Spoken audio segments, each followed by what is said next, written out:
Now, I think it's interesting that they continue to downplay these drones, right? Still saying that they're not a national security threat. But at the same time, they're deploying advanced drone detection systems in affected areas. Don't you find that odd? Me too.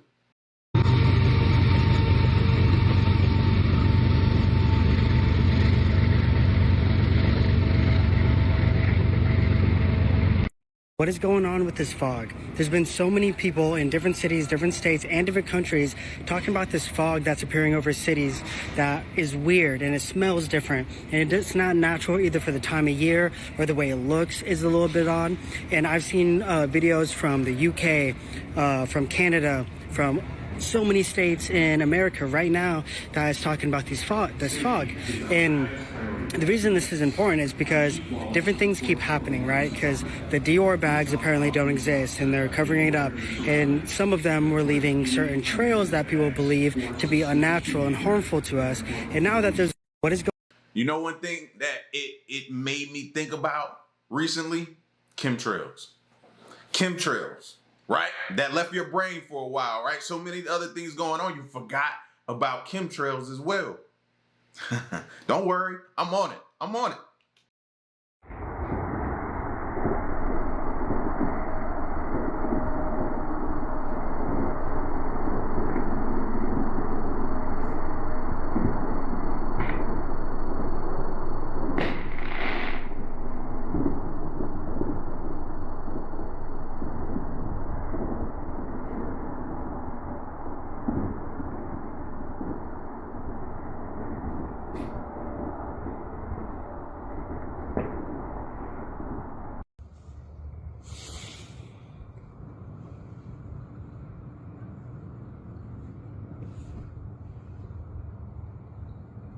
What the fuck? Bro.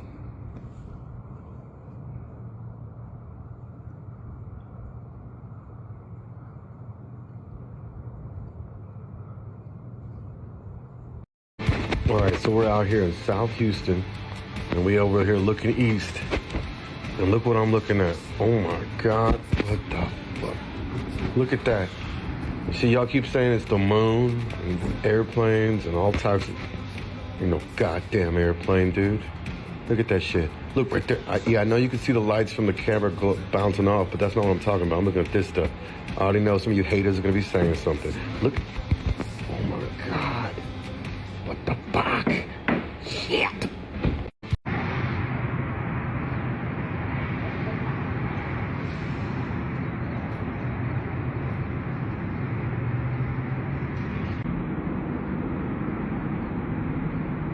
Continue to learn a lot more about the suspect. This is video provided by our Fox 26 Houston team that does show the home belonging to Jabbar.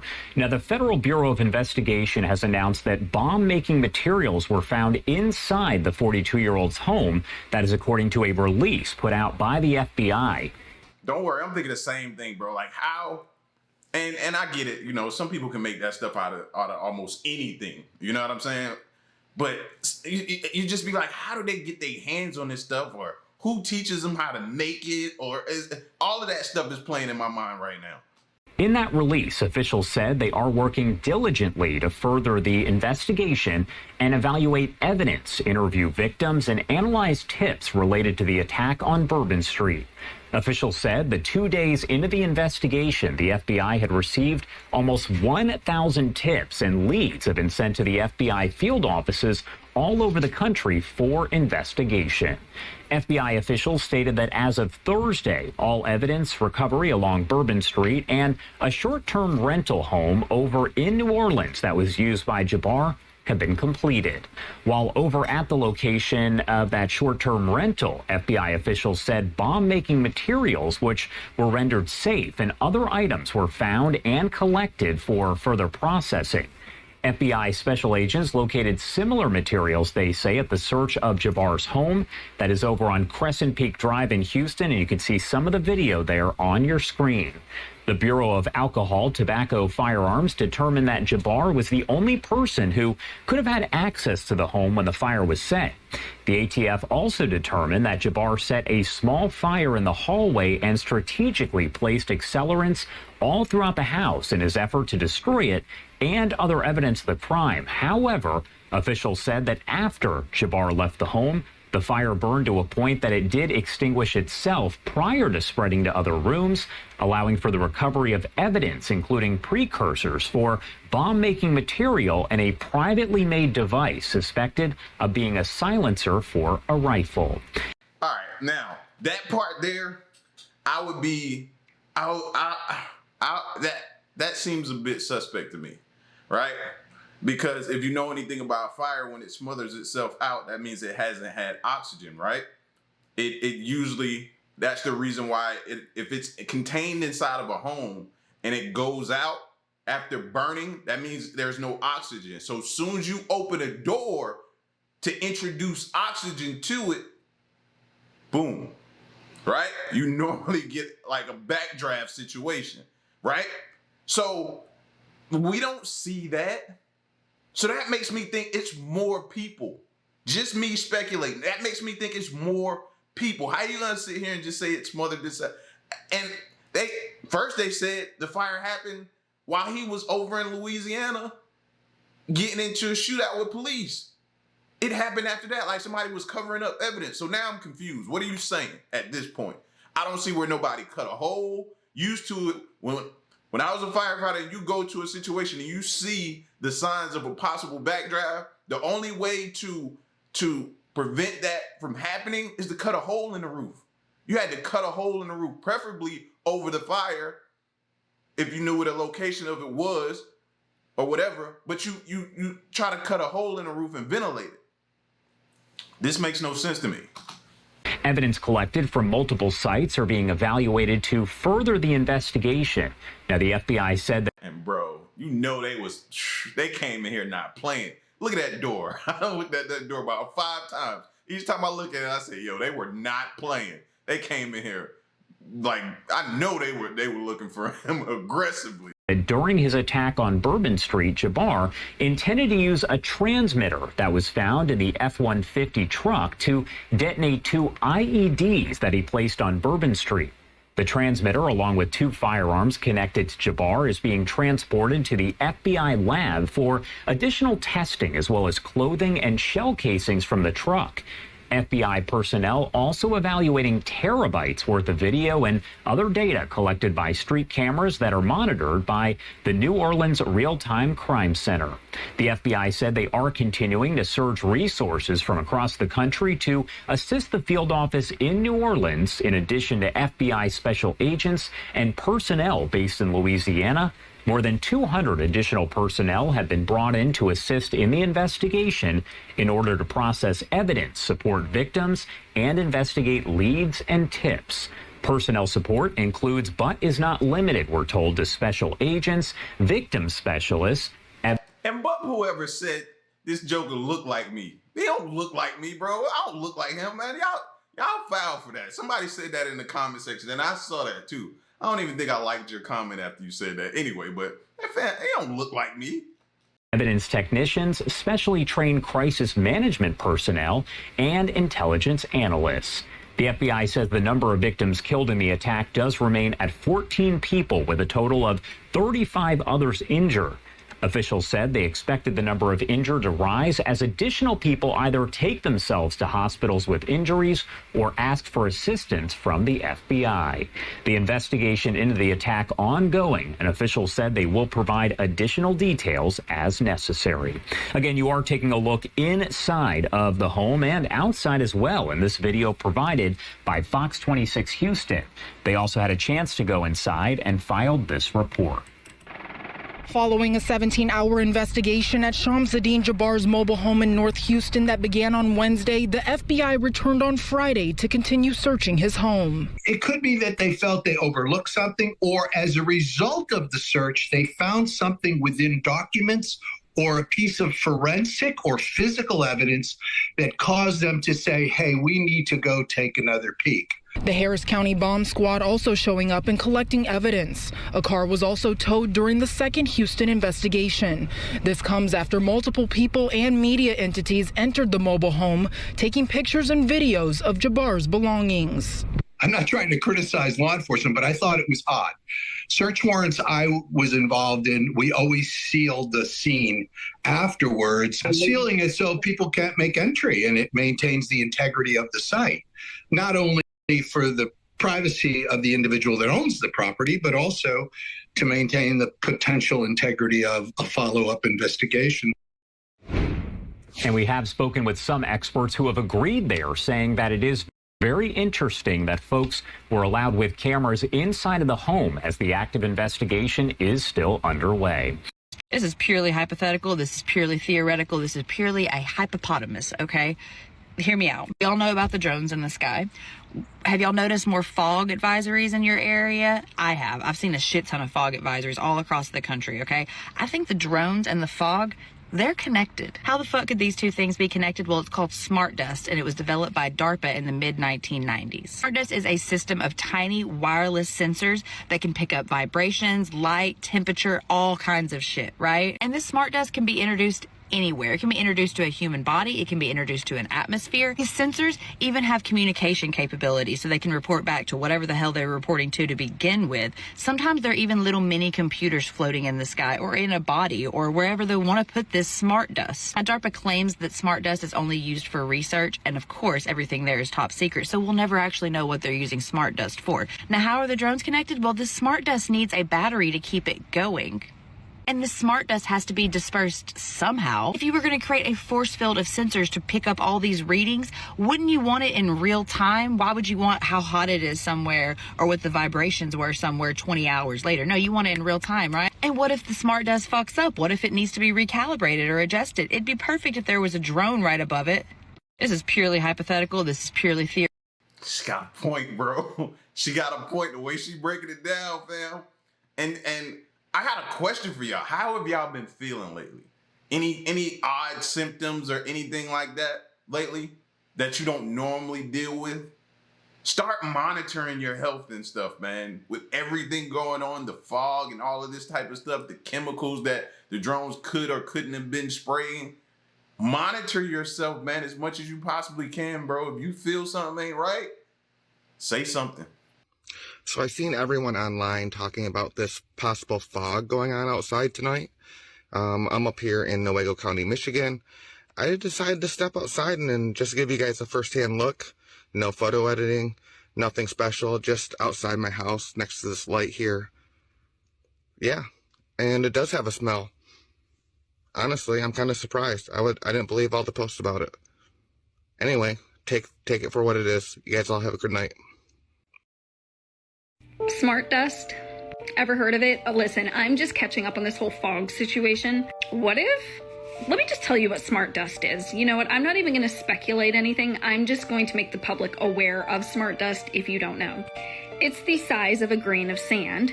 Smart dust sensors can detect light, temperature, vibration, magnetism, chemicals, air pressure, humidity, movement. Communication. Smart dust sensors communicate wirelessly to send data to a larger system for storage and analysis. They can be used for a variety of things, including environmental monitoring, surveillance, biomedical applications, a lot. And as it has been further developed over the years, it has gotten to the point where it can be dispersed in the wind. Now, out of all of that she read and broke down, surveillance stood out the most to me. I keep saying, bro, it just feels like there's an experiment going on as well, along with everything that's going on. It's like they're observing us with a clipboard and they needed to get closer. Send in the smart dust. Even been military funded to use smart dust sensors for battlefield surveillance. Wondering, how does all this data get transmitted? These tiny sensors communicate wirelessly, creating a mesh network that relays information back to a central hub. This allows for real-time data collection and analysis on a scale that was previously unimaginable. So listen, I don't know what's going on with this whole fog situation. I just know that I noticed the fog about a week ago when it rolled through here. I just want you all to be aware of smart dust. Okay, that's all. Bye. Ah! Electro balls. You know the UAPs everyone's seen in New Jersey in the sky? This is what they're saying is the cause of it. This paper just came out. It also has to do with earthquakes, cryptids, spirits, ball lightning, levitation, hallucinations, and so many more things. And they all have to do with plasma. I'm telling you, I've been studying plasma for years. It is the future. Plasma is magic. It is way more than we've learned about in science. And the general public is finally figuring that out.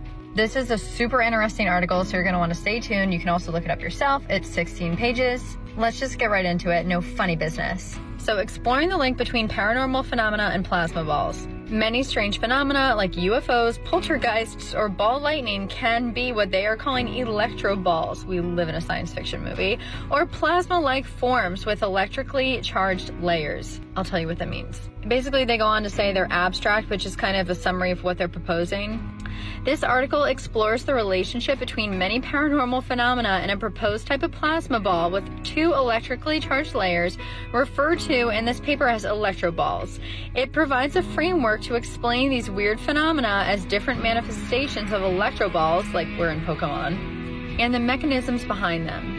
The manifestations of electroballs, they are saying, include unexplained phenomena like ball lightning, strange sounds in the skies, like those sonic booms you'll see all over YouTube, and Vine back in the day, skyquakes, UFOs, UAPs, haunted houses, poltergeist phenomena, levitation, cattle mutilations, cryptids, angels and demons, demon possessions. It also explains how these electroballs are formed, their characteristics, and their effects on the environment.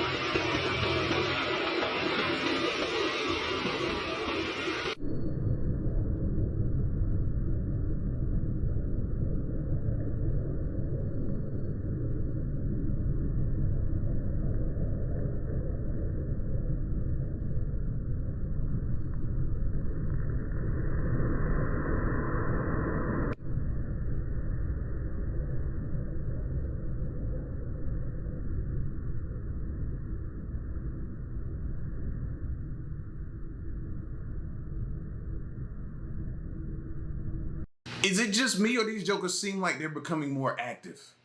Like, I don't know if they're responding to something or something, but they're becoming way more active. When they were just like stationary at a point in the sky, you just see the light. But now they're really actively moving around. That's the crazy part to me. Can y'all like get into like a triangle, please? And do some like lighting up and stuff.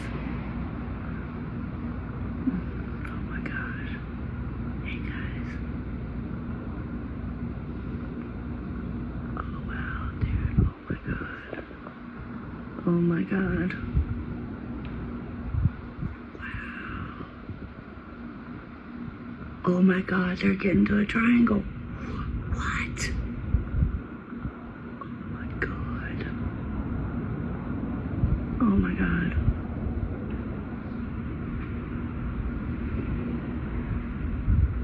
Oh my God.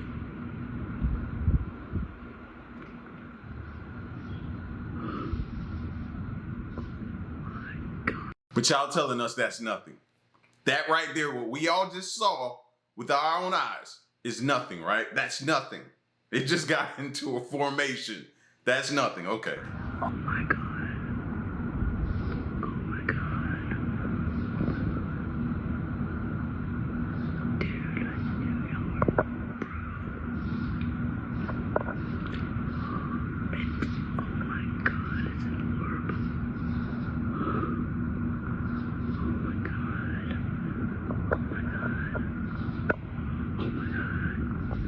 And there has to be some form of communication amongst them. It has to be, bro.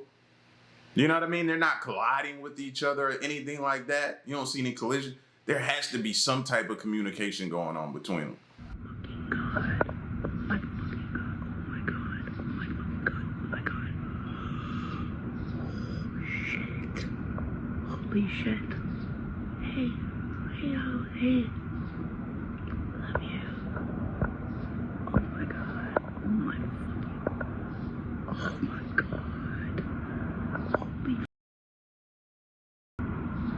Holy.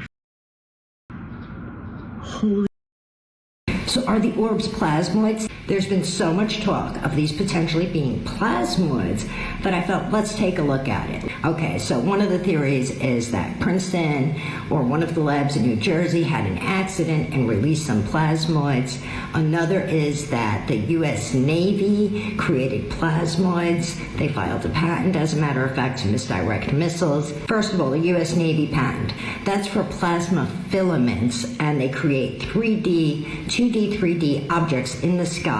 But they're plasmoid filaments, and they can't be seen by the naked eye. That's one reason we can rule those out. Laser beams degrade over time, and these would require a ship or a plane in close proximity to keep creating that illusion. It would be very noticeable. There's no way you would not notice that. So that discards that theory. They're not visible to the naked eye, and they would require a craft in close proximity to keep creating the illusion and those high temperatures needed. So it can't be those. As far as any being created in the Princeton labs or any other labs, there hasn't been any definitive evidence that these are plasmoids that Princeton is responsible for, or any other lab. As a matter of fact, no one's taken responsibility. No one has come out, either the labs themselves or the U.S. government, and stated definitively, these are plasmoids, we're aware of it, and we're doing something to mitigate the dangers, because plasmoids are not without their dangers. The reason why I don't think it happened in a lab in Princeton somewhere is because if they had the opportunity right now to blame someone and they could like put all this on a laboratory in Princeton, you know they would. They would sell them down a river so fast, bro. So the fact that they're not, I don't think that. I don't think that. Like I said, that gives them an out. That gives them a scapegoat. Here are some of the dangers. Look at them and be well aware of what dangers you might be exposed to if these were plasmoids that were released from a lab, which I find highly unlikely. You should demand accountability if they are. It's not just like, oh, they're plasmoids, don't worry about it. No, they do have their risks and their dangers. They pose a health hazard to humans. Again, I don't think they're plasmoids from our government, because that would be highly unethical and illegal if they were to do secret testing. I know they've done a lot of, questionable things in the past, but I find to do this in the way it's been done over the whole United States is highly unlikely that it would be our U.S. government doing this to the population. It would be highly unethical and highly illegal to subject us to something like that, especially, like I said, with the risks, the health risks that plasmoids and plasma pose to human health. So again, plasmoids, I do rule them out as a potential candidate for what these orbs are. If our enemies are using some kind of plasma shields or new technology like that, again, that would be a criminal act. It would be an act of war. I would expect the U.S. government to respond accordingly. So I am, for the moment, ruling out plasmoids based on this info here that I have, that I've looked at. We'll see how it goes. I still have a wait-and-see attitude towards this. As far as any decrease in activity, I don't see that. I'm still seeing a ton of them in the sky. I know others are too, and many have stated that they're seeing more and more bizarre behavior by these orbs. So let's keep looking, let's keep watching, and let's keep trying to figure it out. So are the orbs... New details emerge about the suspect in the Las Vegas Cybertruck explosion as police reveal letters left behind by Army soldier Matthew Livelsberger. This is an excerpt from that letter. He says, fellow service members, veterans, and all Americans, time to wake up. We are being led by weak and feckless leadership who only serve to enrich themselves. This was not a terrorist attack. It was a wake-up call. Americans only pay attention to spectacles and violence. What better way to get my point across than a stunt with fireworks and explosives? Our next guest, former Green Beret Tim Kennedy, knew the suspect and is shown here with him. They both competed in a military-style reality show. He joins us now. Tim, thank you for joining us. First off, I just got to ask you, it had to have been pretty wild for you to have seen the story and the news coverage of it, and then to look at pictures and say, oh my gosh, I knew this guy, I've met this guy. Yeah, it took about 36 hours, honestly, about a day and a half into it, when more photos started emerging as to what he looked like in some photos from earlier in his life, 10 years, 15 years ago when I knew him, before I was able to put it together. And I was just flabbergasted. I was left speechless. I couldn't believe it, because I really enjoyed the time that I got to spend with him. And I found him to be incredibly competent and talented as a special forces operator. And man, I was floored, to be honest. I didn't know what to do or say. Anything. That's why I can't lie to you, bro. I'm looking at people like, do I really know you? Do I really, like, can you ever really know someone? And they can just change and flip. The person that you knew is totally different from the person that person could be in a day, a week, a month, a year, 2 years, 5 years from now. That person can completely change and turn into something different, bro. Like, you have to continuously evaluate your friendships with people. And I realize you obviously you didn't stay in touch with him over the years, but anything that you remember particularly about his personality that strikes you as particularly kind of hard to wrap your brain around? Yeah, Charlie, I mean, start to finish, categorically, the guy was a great dude. He, he was fit. He was a good shooter. He was a good communicator. There's 5-6 events that we did in this reality competition show, mostly based around soldier skills. And in every instance, he was seemingly a great person. None of this checks out. On the Special Forces side, he was first a Special Forces communications sergeant, and then an intelligence sergeant, and then ultimately an 18 Zulu. So he went through kind of every single one of the checks and balances. He was a talented Green Beret, and sounds like everybody liked to work with him. So none of this makes sense, and it's so heartbreaking. I truly hope that this is a wake-up call for service members to make sure that we're checking in with each other right now. But it's so heart-wrenching. I hope they look into, like, is there a way to find out, like, what was he watching on a day-to-day? Because a lot of the things that we consume spews hatred. Like, a lot of the things, you watch certain channels on YouTube or people talk, like, certain news, like, they spew so much hatred, bro, that it really gets into a person's system and they start to embody it. A person who may have never been that way before, you can program yourself into like, getting into that hate mode, bro. You can really program if you listen to that on a daily, and we've been seeing a lot of that lately. So it's like, I want to know what he was into, or what was he listening to, what channels, podcasts, whatever. Like, they need to really, really look into this person. So you guys are Green Berets. You're the absolute best of the best, and I guess that's part of the reason why this is all so shocking to those of us watching this, and especially people who know Green Berets. What did you make of those letters? Yeah, I mean, they seemed unhinged. His current standing was one that he is a good soldier, and then kind of clearly in a few months leading up to what happened in front of the Trump Tower in Las Vegas, something broke. And they're very scary letters to come from somebody that is so talented in so many different things. The selection process for Green Berets is arduous, and they're very, very particular, and very rarely do you see, of course there's going to be bad apples, but this doesn't seem like a bad apple. This seems like somebody that was hurt or broken or very scared. And, I've been at a loss for words for the past day and a half. Yeah, well, I think a lot of us are. Tim Kennedy, thank you for your service, and thank you for joining us this morning. Yeah, thanks, Charlie. God bless. I'm Steve Ducey. I'm Brian Kilmeade. And I'm Ainsley Earhart. And click here to subscribe to the Fox News